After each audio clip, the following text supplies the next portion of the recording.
We often hear people talk about success, but what does it really take to get there? Is it about talent, luck, or something else entirely?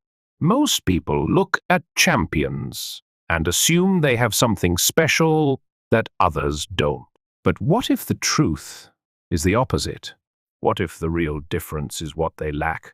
An off button, the inability to stop, the drive to keep pushing forward no matter what. In this talk, I want to challenge the way we think about work, success, and personal responsibility. I'll share why absolute freedom comes with absolute responsibility, and why the only way to truly take control of your life is to stop blaming others and start betting on yourself. Most people fear taking risks because they focus on what they don't have: money, connections, or experience. But what if I told you that having nothing is actually your greatest advantage? When you have nothing to lose, you have everything to gain. And in a world where most people are distracted and passive, just taking action makes you extraordinary. This talk isn't about motivation, it's about perspective. I'll break down why success isn't about having more, but about becoming more. I'll show you why hard work itself is the goal, and why success isn't just the best revenge, it's the only one. So, if you've ever felt different, if you've ever been told you can't do something, or if you ever questioned whether you deserve to win, this talk is for you. Let's get started. Champions are different. At first, I didn't understand, but then I realized what he meant. People look at champions and try to find something special that they don't have, but that's not it at all. Champions actually lack something that most people have: an off switch. They just don't stop. In the end, if we focus on results, the person who keeps going, no matter what, will win. The person with the strongest drive for success, the biggest fear or pain pushing them forward, and the most self-control will come out on top. If you had to create a strong person, what kind of experiences would you give them? It probably wouldn't be an easy and relaxed life. If you wanted someone to be patient, you wouldn't give them everything right away. Every good trait comes with a cost, and the question is, are you willing to pay the price? If people saw the struggles they go through as a price they are paying, like spending time from their life wallet, more people might accept the trade. When I think about myself at 80 years old, looking back at my life, I want to have these traits, but to have them, I know I have to go through these hard moments now. This way of thinking has helped me get through tough times. Every successful person has been in the same situation you are in now. It's the lonely stage. You don't fit in with your old friends anymore, but you're not successful enough yet to be part of a new group. You start to wonder, is this even worth it? Because you don't see any signs of success. But if there's one thing to remember, it's that the sign of success is the resistance and negativity you face along the way. The mistake you can't make is giving in and going back to what's comfortable just because it feels safe. It's like in The Matrix, when Trinity stops Neo from leaving and says, "You've been down that road, and you know exactly where it leads. Deep down, you know you don't want to go back. People only cheer for those who don't need it." When I was in my lonely phase, caught between two worlds, not quite belonging with my old friends, but not successful enough to join new ones, I wanted support. But the truth is, people celebrate you once you've already won, when you don't need their support anymore. That's why you have to be the first person to root for yourself. Before anyone else believes in you, you have to believe in you. At first, it will feel like you are clapping alone in an empty room. The applause is slow and quiet, just you cheering for yourself. The journey of someone who stands out is always different from others. Instead of fighting that, accept it. See negativity as a sign that you are on the right path. If everyone were cheering for you, it would mean you are just like them, and that is not where you want to be. How do you stand out when everyone is making noise? It may sound simple, but your fingerprint is unique, and so are your life and experiences. There is real value in focusing on what makes you different, instead of trying to blend in. Every person's uniqueness makes their content unique. Trying to create content exactly like someone else's won't work, because you can't be better at being them than they are. But you can be the best at being yourself. Your content should reflect your own version of things. For example, my brand includes philosophy, not because I need it, but because it's a part of me. I talk about business, marketing, sales, promotion, and conversion, because those are topics I spend time thinking about. Fitness is also part of my life, so I include it lightly in my content. My background is in fitness, with gym launch and the companies I owned before, so it makes sense that fitness is present in what I create.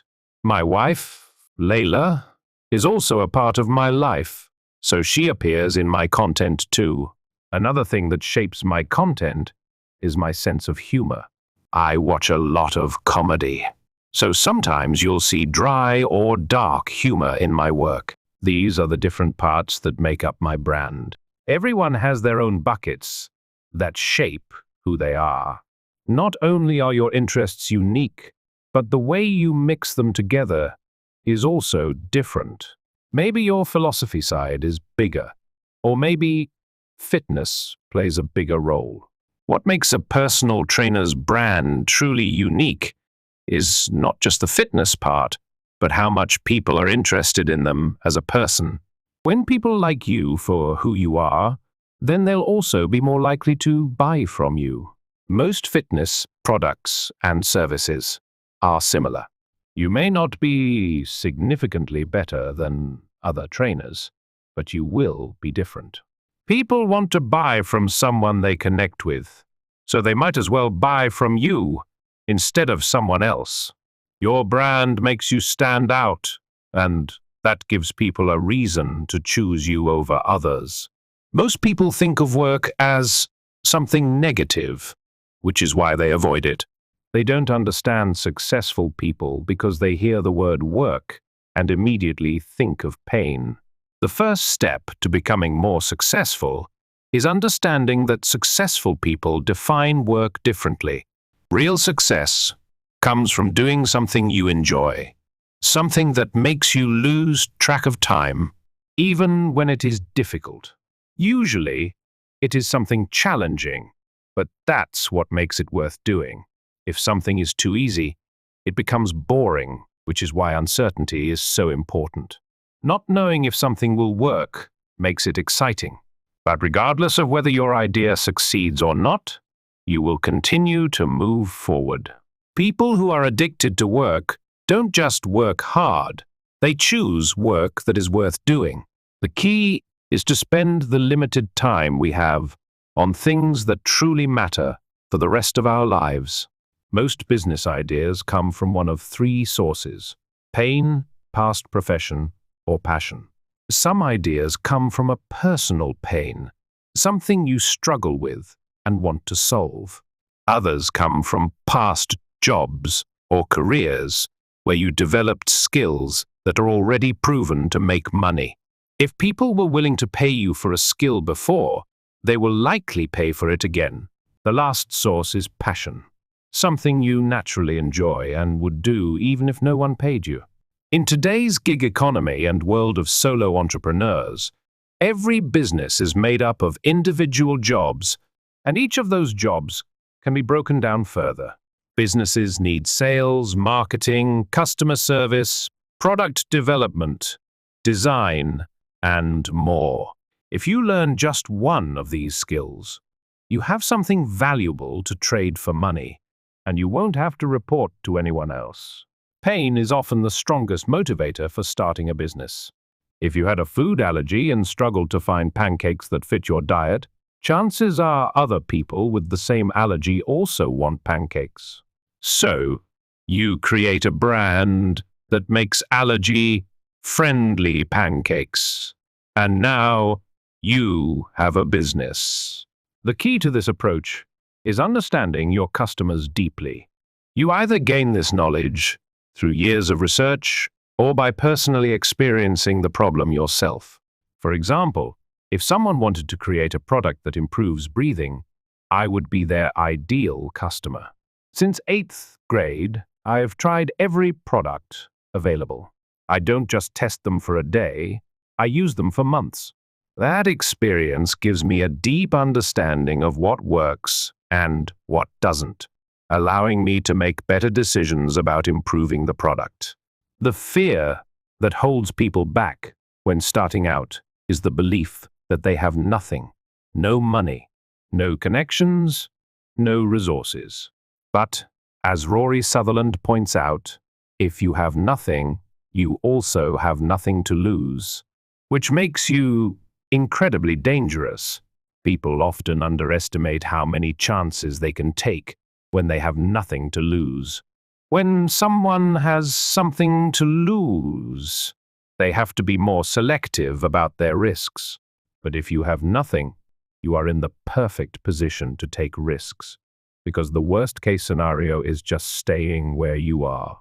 It's like playing a casino game where you can keep rolling the dice until you win.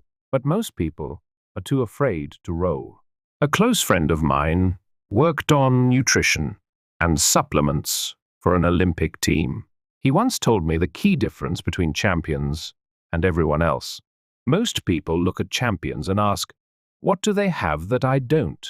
But my friend said they have it backward. It's not about what champions have, it's about what they lack. The difference is that champions don't have an off switch. They don't stop. Everything in their life is centered around one goal, and they approach everything with the same level of obsession. That level of focus is what it takes to achieve true success. One of the biggest struggles in life, for me and many others, is expecting life to be different than it is. We tell ourselves that what we have right now is not what we should have. But I believe the word should is the root of all pain. The gap between what we think should happen and what actually happens is where our suffering comes from. So I've tried to remove should from my thinking, both about myself and others. Instead of saying, I should work more, I should work less, I should see my mum more, I should call my dad more, I simply say, I work, I do this. And if something changes, I will adjust. I don't believe in unconditional shoulds. However, if there's a condition, like if you want to make more money, you should do X, then that makes sense. But general statements like he should start a family, he should have married earlier, he should live differently. According to what? Who decides that? For me, my views on happiness, work, and love are all connected. I love my work so much that when I started dating my wife, I told her up front that I wasn't willing to change the way I work. I made it clear that if she couldn't accept that, the relationship wouldn't work. My relationship with my work is the most fulfilling relationship in my life. Some people hear that and say, that's because he hasn't experienced true love, or something like that. But they haven't lived my life, just like I haven't lived theirs. I don't project my views onto them, and I don't expect them to project theirs onto me. I love what I do, and for some reason, people criticize me for that. But the truth is, I like working a lot. People often have negative associations with certain words because of their own experiences, but that doesn't mean those words have the same meaning for everyone. For me, My goals and my relationship with them are among the most sacred things in my life because they represent my relationship with myself. Many people struggle to simply say no to things. If you're listening to this, I encourage you to try actually telling the truth when you don't want to do something. We often rely on social excuses like I'm really busy or it's a bad time right now. But the truth is, we just don't want to do it. I recently had an experience that made me more aware of this. I was with a friend looking at a real estate property when someone showed up unannounced. He asked if we could record a podcast together. I casually responded, "I'm just in town to spend time with Isla for the next few days, so I'm not really looking to do that." He asked again, saying, "Maybe just 20 minutes? We can quickly record one." So I pulled up my calendar, which was completely empty, showed it to him, and said, "See, nothing's scheduled, and I want to keep it that way." At the time, I didn't think anything of it, but after the guy left, my friend burst into laughter, saying, "I can't believe you did that. That was so boss." He found it hilarious that I openly showed I had no plans and still said no. But to me, it was simple. I wasn't going to give my time just because someone asked for it. People constantly ask for things, whether big or small. "Hey, can you do this? Can you show up for that? You owe this person because they did something for you once." But I don't live by those rules. One of my New Year's resolutions was, there are no social obligations, only consequences. Meaning, you're never obligated to do something. There are just consequences to every choice, and you decide if you're willing to accept them. Being clear about what you want is crucial. If your goal is to be the richest person in the world, which I think is a terrible goal, but if that's what you want, fine, then you have to come up with a multi-trillion-dollar idea, because by the time you reach that level, there will already be trillion-dollar companies. So you'll need to aim even higher into the deca-trillion range. Ironically, the bigger the goal, the narrower the path to achieve it. If you want to make $10 million, you can do it through almost any business. If you aim for $100 million, it's still possible in many fields over time. But if you want to hit $1 trillion or more, it's almost certainly going to be in tech, likely involving AI. The higher the goal, the fewer the options for achieving it. But most people say, "I want to be the richest person in the world," without ever thinking about the specific path to get there. People often don't think deeply about what they truly want. After earning around $100 million, there's really nothing you can't do except buy more expensive things. Even at $25 million, you can already eat at the most expensive restaurants, stay in the best hotels, and drive the nicest cars. Beyond that, extra money doesn't change much in terms of actual lifestyle. I look up to people like Warren Buffett and Charlie Munger. Charlie worked until the day he died, and that mindset inspires me. I don't follow a 7-day calendar or a set number of hours. I work as much as I can until I feel my productivity drops significantly due to fatigue. Then I rest. If, over a longer period, 9 days, 20 days, or even a month, I feel completely drained, I take the whole day off. Whether that's a Tuesday, a Sunday, or any other day doesn't matter to me. I've learned to work this way, and I'm completely fine with it. The goal for me isn't reaching a specific place. It's the hard work itself. The target always moves, so the real focus is the process. Jesse Itzler once shared a story about his child finishing a race and holding up a 0. It symbolized that he had given everything, leaving nothing.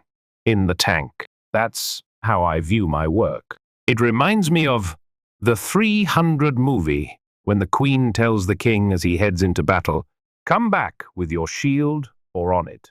I can't think of a better way to go out than by doing what I love. When you look back at college, freshman year seems difficult, but by the time you're a senior, you think, wow, these new students are soft. We often remember things as harder than they were, but there's also some truth to it. Each generation seems to be softer than the one before. When I think about the men who stormed Normandy and compare them to today's generation, it's clear that overall we're softer. That's why, in today's world, even small efforts set you apart. Most people are overweight, distracted, and financially struggling. Many lack skills because it has never been easier to avoid doing hard things. Starting a business, making money, and getting in shape have never been more accessible, yet it has also never been easier to do nothing. In a world where most people choose comfort, simply taking action makes you stand out. I once saw a salesperson give a powerful demonstration at a conference. He wrote $1 million on a whiteboard and called up a woman from the audience. He asked how much she made per year, and she said $50,000. He wrote $50,000 beneath the million and subtracted it, showing $950,000. Then he said, "It costs you $950,000 every year that you don't know how to make $1 million." The point was clear. Your ability to earn depends on the skills you develop. Someone in the audience mocked the exercise, saying, "Why stop at $1 million? What about $100 million or even $1 billion a year?" But the lesson remained the same. The gap between what you earn and what you could earn is the price of not knowing how to do it. If you had the skill to make $1 billion a year, then the difference between earning $50, and $1 billion is simply the gap in the value of that skill. But it's not just one skill. It's a combination of many skills that, when stacked together, create that kind of value. That idea has always stuck with me. The gap between where I am now and where I want to be is the price I'm willing to pay to learn what I need to get there. If people measured that gap, not by the money they currently have or the time they have right now, but by how much they could be making or how much time they could have, they would be more willing to invest in learning. But the word education has such a bad reputation. People hate it. It feels like work. But if you want to be an entrepreneur, you have to learn. There's no way around it. There is just so much to know. If I had to share one key belief, it would be this: absolute freedom comes with absolute responsibility. We are fully responsible for our own lives. Where we place blame is where we give away our power. If you blame your parents for your situation, then they have control over your life. If you blame your boss for your problems, then he has power over you. But if you take full responsibility, then you can change yourself and do something about it. That belief has been my guiding principle. If someone says, "I don't care about work that much. I just want to spend all my time with my family," my response is, "Congratulations, you've won!" That's amazing. But not everyone is the same. I know my message won't resonate with everyone, and that's fine. It's for the few people who are like me, who always felt different, who were told there was something wrong with them. Even now, people still tell me there's something wrong with me. And if wrong means not normal, then yeah, absolutely. But being different isn't bad, it's just different. If you accept that, It unlocks a whole new level of freedom. You get to do what you want. And at the end of the day, the only thing you can do is win so big that the people who doubted you spend the rest of their lives comparing themselves to you. Then you'll forget they ever existed. Because success isn't just the best revenge. It's the only one. And for me, hard work is the goal. To work hard on things that matter and then die. Now that you see what it really takes to win, the question is, are you willing to pay the price? Success isn't about luck, talent, or waiting for the perfect moment. It's about choosing to step forward, to push through discomfort, and to embrace the responsibility that comes with absolute freedom. Most people will hesitate. Most people will stay where they are because it's comfortable. But if you're someone who wants more, then you have to do more. So, here's my challenge to you. Stop waiting. Stop making excuses. Stop looking for permission. If there's a skill you need, start learning it. If there's a goal you've been afraid to chase, take the first step. If there's a fear that's holding you back, face it head on. Because at the end of the day, no one is coming to save you. The only way to prove the doubters wrong, the only way to win, is to go so big that they can't ignore you. So go. Bet on yourself. Put in the work. And when you look back years from now, you'll realize that this was the moment everything changed.